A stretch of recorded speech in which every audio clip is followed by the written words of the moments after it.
Good afternoon, everyone. My name is Karen Greer, and I'm CEO of Secure Content Technologies. And I'm very honored today to be here with Trey Ford. He's the Chief Strategy and Trust Officer with Bugcrowd. Welcome, Trey. Thanks for having me on. Awesome. So, we have a really interesting topic, kind of thought provoking for all of you today. It's building a culture of objective feedback and managing risk as a CISO. Kind of cool. That's not a topic that I've thought about before. So I've got some questions for you to kind of flesh this out. Absolutely.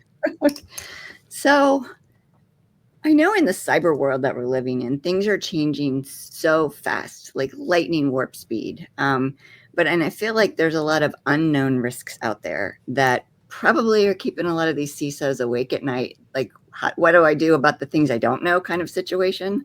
Maybe you can kind of speak to that a little bit. I hate to go Rumsfeld, but there's like the known knowns, the unknown unknowns. We can go all over the place with this, but the classic question for all CISOs is what's keeping us up at night? And Mhm. from the vantage point of how do we think about the space? How are we running our security programs? How are we informing our strategies? Um, I think that the biggest question is one, if we're running a risk committee and we've partnered across the business leadership and organizational leadership, what we're taking to the board is how we're scoring and managing risk across the risk register. But that's got a body of cognitive biases and even fallacies in some of our thinking. And there's groupthink and things that happen in some of these executive circles. And when we want to be objective and we want to be pragmatic, the question is how are we facilitating perspective from any perspective, everyone else's perspective into that conversation? What's the risk register missing? How are we valuing or misvaluing some of these priorities or some of these exposures? And so, creating a facility where we can pressure test the people, process, technologies, all the investments we've put into our risk management program, and ultimately an objective measure of, frankly, offensive testing everything we're doing in our program, where we're left exposed with our live services, our live technologies, is ultimately the measure of what's working, what's not, what's missing. And we want to bring all the perspective we can from the outside in. So I think getting that objective feedback is probably a key component for a CISO. How do you think that helps them better manage their risks? Just being open and receiving to that objective information.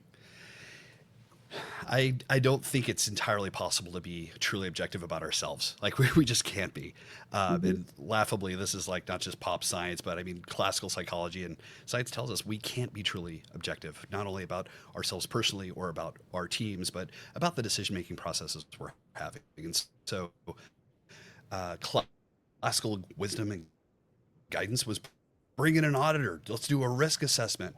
And what we're finding over time is many of the compliance bodies, the risk management programs and strategies, everything we've done thus far is following a specific slant. PCI, same body of controls, cares about credit card. HIPAA, roughly the same body of controls, cares about healthcare information, right? Every one of these kind of still inherits classical thinking and wisdom and what we hold forward as best practices.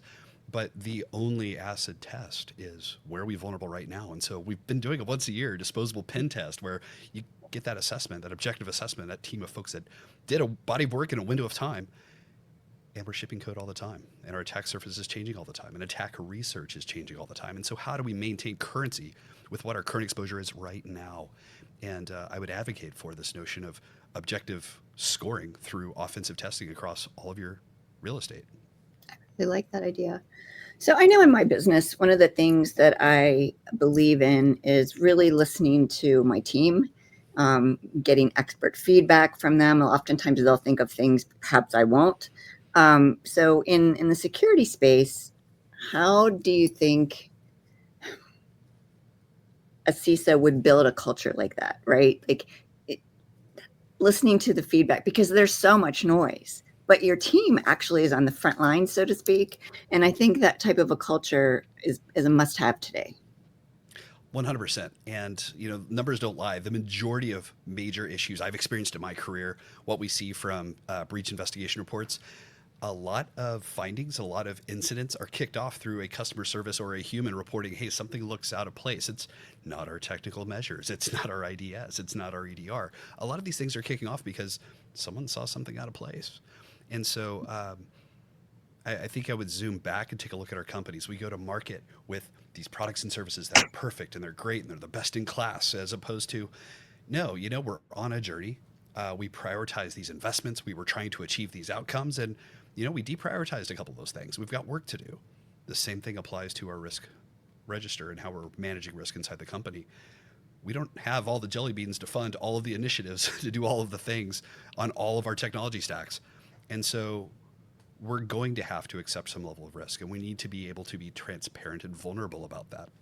The greatest position of strength, I believe, in a relationship is the ability to demonstrate vulnerability, to put forward, here's what we're prioritizing, here's what's going to have to wait. And if you think about your partnerships, whether that's in your personal life, in your professional career, in vendors you work with, yeah, you know what? That's my favorite mechanic. You've got a relationship there.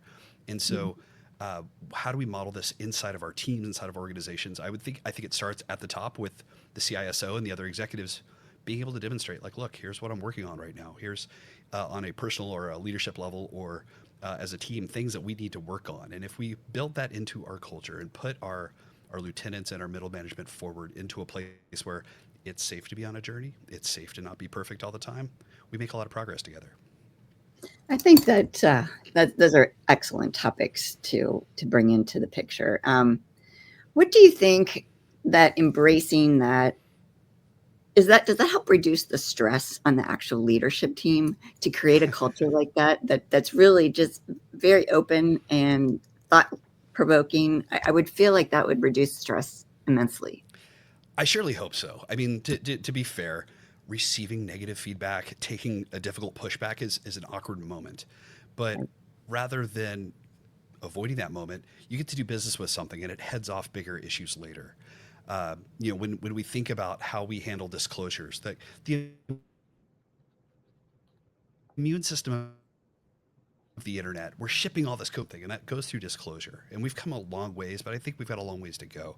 My hope, if I were to kind of wave a magic wand and oversimplify a very complex system, would be this notion that most of us find out about incidents or vulnerabilities we have to run as an incident at 5 or 6 p.m. on a Friday, probably a holiday weekend, and that's what we do. And Right. if we've cultivated this and all the automation and all the workflows and all the teams that move this stuff through, my hope is that comes in as a JIRA ticket at 9 a.m. on a Tuesday morning where, yeah, we received a vulnerability and it wasn't as a result of malice. It was a researcher that brought us to this, and so we get to work it and run it as part of our business day, like any other software defect. Security issues are one family of software defects. How do we manage this? We should cultivate that and make it part of what we do, as opposed to, oh no, fire drill, there goes the weekend. We've created this, we've done this to ourselves, and I think there's a better way. I think so too.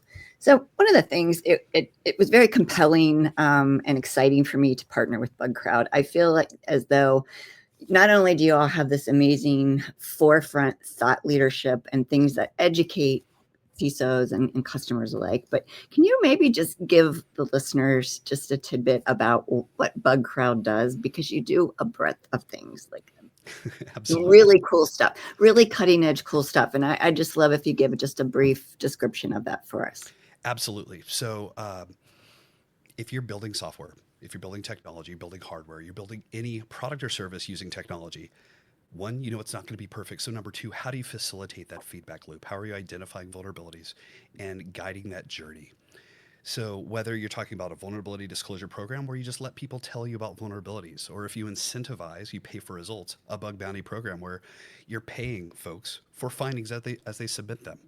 Um, Everyone has to do penetration testing. So, of course, we've got penetration testing services. If you want a more adversarial analysis and the ability to exercise your blue team, your detection and response organization, we have red team services. But what we're doing is connecting up this ecosystem. We've democratized or federated this research community around the globe in their areas of specialization. So if you've got hardware and you want to do some really weird stuff to protect your intellectual property, there's a population of folks, a very small population of folks around the globe that are experts there. We have access to them. Whether it's network penetration, if we're looking at really interesting binary decomposition, like there's all kinds of specializations. And that's what we facilitate, is that type of objective measure and analysis as a partnership for your technology and your customers. Well, you articulate that very, very well. Thank you. This was a wonderful session. And Trey, I'm so glad that you joined us. And hopefully we can do this again and choose another really captivating topic for our listeners. Well, thanks for having me on. I appreciate the opportunity. Absolutely.